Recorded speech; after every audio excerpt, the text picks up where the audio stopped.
জাতীয় সঞ্চয়পত্রে সুদের হার হ্রাস, ই-মানি ও এজেন্ট ব্যাংকিংয়ের মাধ্যমে ডিজিটাল আর্থিক অন্তর্ভুক্তি বৃদ্ধি এবং সরকারি অর্থ ব্যাংকের মাধ্যমে বিতরণের মতো পদক্ষেপ আমানত বৃদ্ধিতে ভূমিকা রেখেছে। শক্তিশালী প্রবাসী আয়ও এই প্রবণতাকে সহায়তা করেছে। আগামী নির্বাচন সংশ্লিষ্ট কার্যক্রম সাময়িকভাবে অর্থনীতিতে গতি সঞ্চার করে বিনিয়োগকারীদের মনোভাবকে চাঙ্গা করে তুলবে বলে প্রতিবেদনে উল্লেখ করা হয়েছে। সেপ্টেম্বরে মূল্যস্ফীতি সামান্য বেড়ে 8.36% পৌঁছেছে, যা আগস্টে ছিল 8.29%। খাদ্য ও খাদ্য বহির্ভূত উভয় খাতেই একই ধরনের সামান্য বৃদ্ধি দেখা যায়। 2022 সালের আগস্ট থেকে গড় মূল্যস্ফীতি 9.56% স্থির রয়েছে। রাশিয়া ইউক্রেন যুদ্ধের প্রেক্ষাপটে তেলের মূল্য 50% বেশি বৃদ্ধি পাওয়ায় মূল্যস্ফীতির দীর্ঘস্থায়ী চাপের প্রধান কারণ বলে প্রতিবেদনে উল্লেখ করা হয়েছে।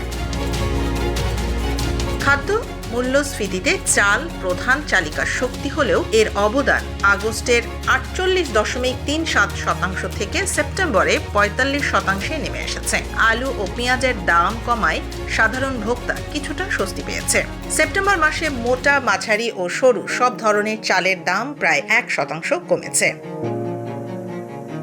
বাংলাদেশের বৈদেশিক মুদ্রার রিজার্ভও স্থিতিশীলভাবে বৃদ্ধি পেয়েছে, যা মার্চ মাসের $25.5 বিলিয়ন থেকে সেপ্টেম্বরে বেড়ে দাঁড়িয়েছে $31.4 বিলিয়ন। বিএমপি 6 মানদণ্ডে এই সময়ে রিজার্ভ $20.4 বিলিয়ন থেকে $26.6 বিলিয়ন উন্নীত হয়েছে। 2025 সালের জুন থেকে সেপ্টেম্বরের টাকার বিনিময় হার তুলনামূলকভাবে স্থিতিশীল ছিল, প্রতি মার্কিন ডলারে 121 থেকে 122 টাকা। একই সময়ে রিয়েল ইফেক্টিভ এক্সচেঞ্জ রেট সামান্য বেড়ে 121.2 থেকে 127.2 হয়েছে, যা উৎপাদনশীলতা ও প্রতিযোগিতার ক্রমবর্ধমান উন্নয়ন নির্দেশ করে।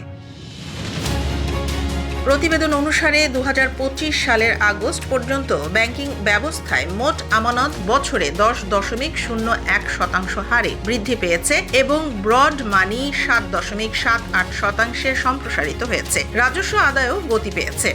2025 সালের জুলাই-আগস্ট সময়ে জাতীয় রাজস্ব বোর্ড এনবিআর 54,423 কোটি টাকা রাজস্ব সংগ্রহ করেছে, যা আগের বছরের তুলনায় 21% বেশি। এর মধ্যে ভ্যাট আদায় বেড়েছে 33.8%, আয়কর 24%।